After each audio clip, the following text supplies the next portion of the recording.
हमने last in characteristics में देखा कि वेव कैरेक्टरिस्टिक्स में सबसे पहले हमने बात की किस तरह से आप किसी भी वेव की स्पीड कैलकुलेट करते हैं। स्पीड के बाद हमने फ्रीक्वेंसी पे बात की, फ्रीक्वेंसी के बाद तीसरी हेडिंग हमारे पास टाइम पीरियड थी। अब हम देखना चाहते हैं कि एक वेव की वेवलेंथ क्या होती है। लेट्स से यहां से यहां तक एक वेव प्रोपेगेट करके जा रही है, ट्रैवल करके जा रही है। अब इसमें दो टर्म्स याद रखिएगा, एक एम्पलीट्यूड होता है और एक वेवलेंथ है। आप कह सकते हैं जो vertical displacement of the wave होगा जो ऊपर की तरफ है उसको हम नाम देंगे एम्पलीट्यूड का। समटाइम्स इसे y नॉट कह देते हैं, समटाइम्स हम इसे x नॉट कह देते हैं। तो vertical displacement of the wave from equilibrium position that is amplitude, और हॉरिजॉन्टल डिस्प्लेसमेंट जो किसी भी वेव का होगा उसको हम लोग वेवलेंथ का नाम देते हैं। अब हॉरिजॉन्टल डिस्प्लेसमेंट का बाय स्टैंडर्ड ये होता है कि कोई से दो क्रेस्ट के दरमियान फासला निकाल, ये लैम्डा कहलाएगा। कोई से दो ट्रफ्स के दरमियान कंसेक्टिव क्रेस्ट हो या कंसेक्टिव ट्रफ्स हो, ये लैम्डा कहलाएगा। या लेट्स से मैं अगर एक पॉइंट यहां से ले रहा हूं और ऐसा ही सेम पॉइंट जो वेव के सेम जगह पे आ रहा हो, मतलब ये वेव यहां पे, ये वाली वेव इधर खत्म हो रही थी ना, तो हमने इतना फेज चेंज देखा, एग्जैक्टली उतना फेज चेंज देख के यहां से यहां मिला दें, ये भी क्या कहलाएगा, लैम्डा कहलाएगा। सो लैम्डा क्या हुआ, the distance between any two consecutive crest or any two consecutive troughs or any two points having same phase। same phase का वर्ड मैं तब यूज कर रहा हूं, आपका स्टार्टिंग पॉइंट का फेज 0 है, अब एग्जैक्ट यहां पहुंचे तो आपका एंगल 0 की बजाय 360 डिग्री हो गया, जिसे आप फिर 0 कह सकते हैं क्योंकि 360 के बाद साइकिल रिपीट हो रहा है। तो 0 डिग्री से लेके वापस 0 और 360 डिग्री तक इन दोनों पॉइंट्स का फेज सेम है, तो आप इन दोनों के दरमियान भी वेवलेंथ कह सकते हैं। अब इसका एंगल 90 डिग्री है, इसका 450 है, तो 450 में से 360 माइनस करें, इसका मतलब है ये भी 90 है। तो हर दो कंसेक्टिव क्रेस्ट के दरमियान भी वेवलेंथ है, हर दो कंसेक्टिव ट्रफ्स के दरमियान भी गैप वेवलेंथ होगा, और कोई से दो ऐसे पॉइंट्स जिनका फेज सेम होगा वो भी उनके दरमियान गैप को आप वेवलेंथ कह सकते हैं। So wavelength is actually the displacement of wave in horizontal direction। wavelength को मेजर करने के लिए सिस्टम इंटरनेशनल ऑफ यूनिट्स में आप यूनिट यूज कर रहे होते हैं लैम्डा, तो हम डिफाइन इसे ऐसे करेंगे, the distance between any two consecutive crests or any two consecutive troughs is called wavelength। ऐसा unit of wavelength is meter।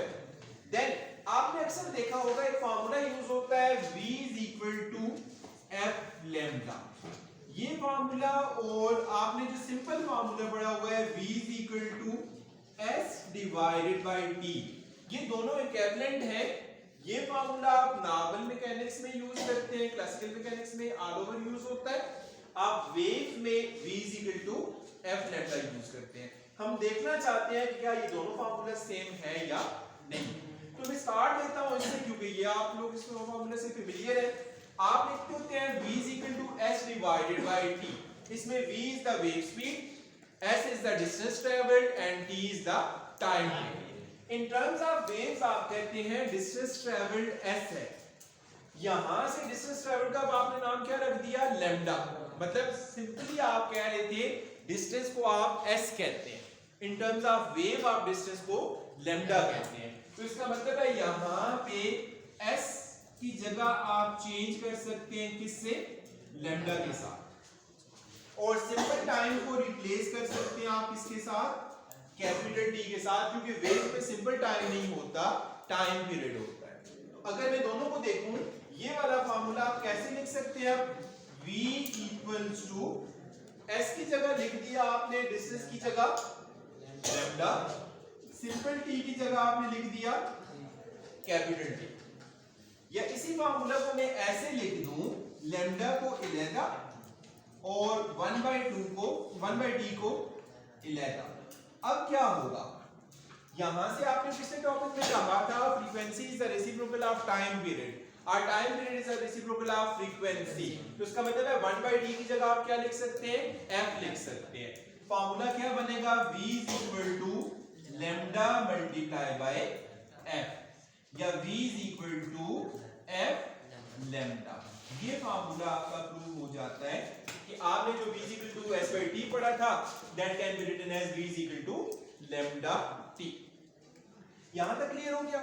That is all about wavelength. Wavelength के बाद नेक्स्ट टर्म, इसे हम नाम देंगे एम्पलीट्यूड का। मैंने अभी डिस्कस कर दिया था, amplitude vertical displacement of the wave from equilibrium position होता है। जैसे मैंने कहा यहां पे इस वेव का इक्विलिब्रियम पॉइंट ये है, मैक्सिमम एम्पलीट्यूड पॉइंट ये है, इन दोनों के दरमियान जो गैप होगा इसको आप y0 का नाम दे देंगे या एम्पलीट्यूड का नाम दे देंगे। अगर फिर भी कंफ्यूज है आप यहां से डायग्राम देख सकते हैं। एक वेव मैंने बनाई हुई है ये वाली, दूसरी वेव में बता रहा हूं ये वाली, तो अब क्लियरली दिखाएं, ये वेव नंबर 1 है, ये वेव नंबर 2 है। तो वेव 1 और वेव 2 में से एम्पलीट्यूड किसका ज्यादा हुआ? 2 का। क्यों? क्योंकि इसकी मेन पोजीशन से यहां तक का फासला ये वाला है इसका एम्पलीट्यूड, और इसका फासला मेन पोजीशन से ये वाला है। तो इसका मतलब क्या हुआ, आप कह सकते हैं vertical displacement of the wave from its equilibrium position is called amplitude and that is represented by y0। और समटाइम्स आप इसको सिंपल हार्मोनिक मोशन में x0 भी कह देते थे। टर्म वही है, ये वेव के लिए अप्लाई हो रही है, वहां पे सिंपल हार्मोनिक ऑसिलेटर के लिए आपने एम्पलीट्यूड यूज किया था। देन उसके बाद लास्ट टर्म हमारे पास 6 है, which is intensity of the wave।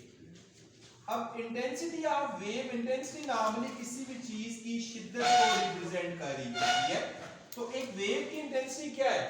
Number of waves passing पर यूनिट टाइम पर unit area is called intensity of wave. मतलब लेट्स से यहां पे अगर हम कोई वेव प्रोड्यूस कर रहे हैं, इस रूम में 10 वेव्स आ रही हैं, हमने टाइम भी यूनिट लिया हुआ, एरिया भी यूनिट लिया हुआ, तो हम कहेंगे इंटेंसिटी टर्न हो गई।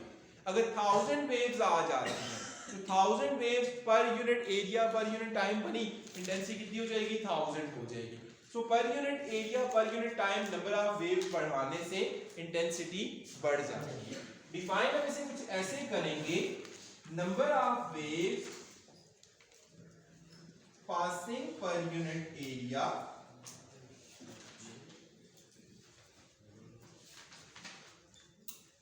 पर यूनिट टाइम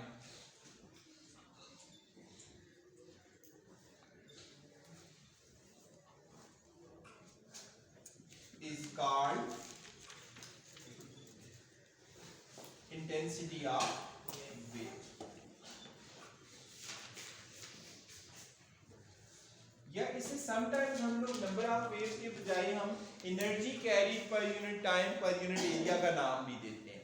और अगर हम एनर्जी कैरीड पर यूनिट टाइम पर यूनिट एरिया कहेंगे, एनर्जी की यूनिट होती है जाउल, टाइम की सेकंड, एरिया की मीटर स्क्वायर। सो जाउल पर मीटर स्क्वायर पर सेकंड भी कहते हैं, और जाउल पर सेकंड को आपने वाट का नाम दिया हुआ है तो इसको वाट पर मीटर भी, वाट पर मीटर स्क्वायर भी कह सकते हैं। तो उस हिसाब से इंटेंसिटी को मेजर करने के लिए आप वाट पर मीटर स्क्वायर भी यूज करते हैं, यूनिट्स इसकी जो होंगी, और वाट पर मीटर स्क्वायर के अलावा आप दूसरी यूनिट जो यूज करेंगे वो आ जाएगी जाउल पर मीटर स्क्वायर पर सेकंड। ये दोनों यूनिट्स यूज होती हैं। तो ये हमारी 6 डिफरेंट कैरेक्टरिस्टिक्स थी जो किसी भी वेव को डिफाइन करने के लिए हमें चाहिए होती हैं। किसी के माइंड में कोई क्वेश्चन हो, कोई प्रॉब्लम हो, कोई क्वेश्चन हो तो सब लोग पूछ सकते हैं। Thank you very much.